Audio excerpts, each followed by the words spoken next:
Light. Muy bien, muy bien. Hicieron bastante por la humanidad aquí, porque nosotros creíamos que a esta época todavía no estuviéramos y gracias a Dios ya la tenemos.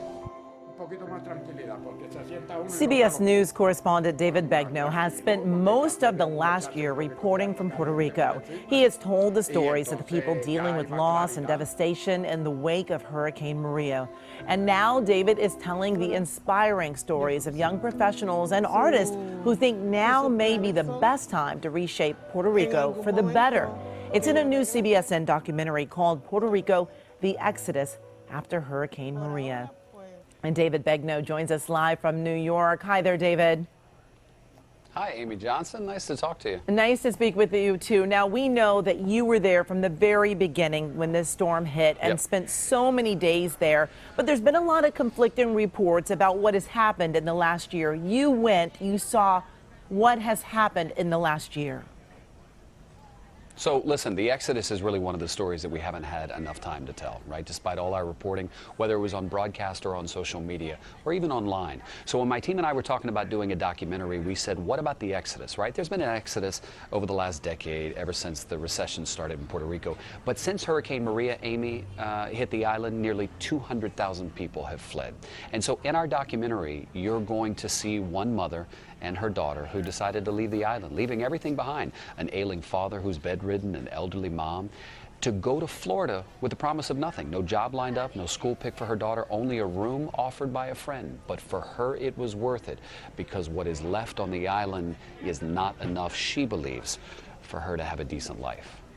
But what about the people that are staying? You've also found a lot of young people that want to use this disaster to create change.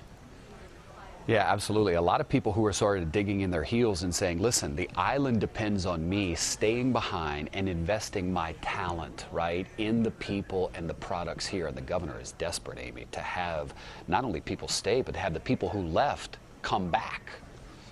What, I mean, if enough people don't come back, what do you think is going to happen to Puerto Rico?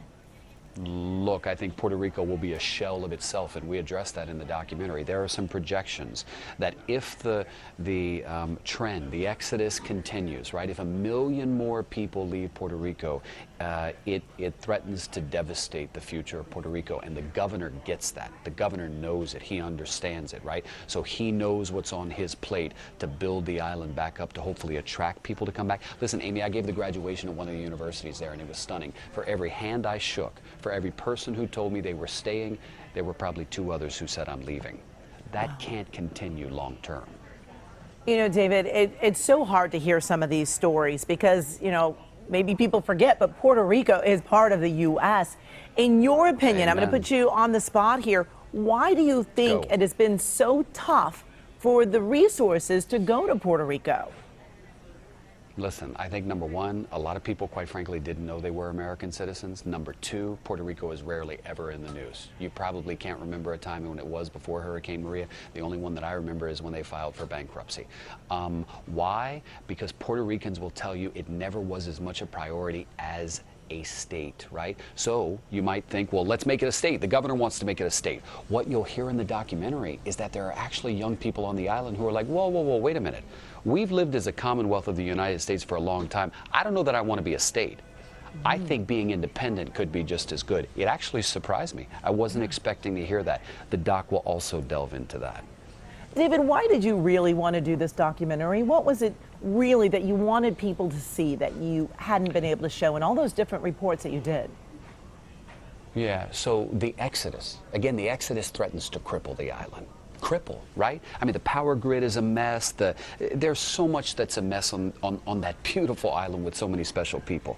But if you keep losing that talent, if you keep losing that workforce, if you keep losing that potential, you threaten to sever everything. And it just seemed like one of the most important stories that we just hadn't given enough time to. And so now we have it, upwards of an hour to talk about that Exodus. Oh, David, you did such an amazing job covering the storm throughout the year. Thank you for all of that hard work, and we are very excited to see your documentary. Thanks for joining us this afternoon. And of course, you can watch. Thank you, Amy. Puerto Rico, the exodus after Hurricane Maria this Sunday on the CBS News streaming network, CBSN. It starts at 5 o'clock. Again, David, thanks for all that you have done out there.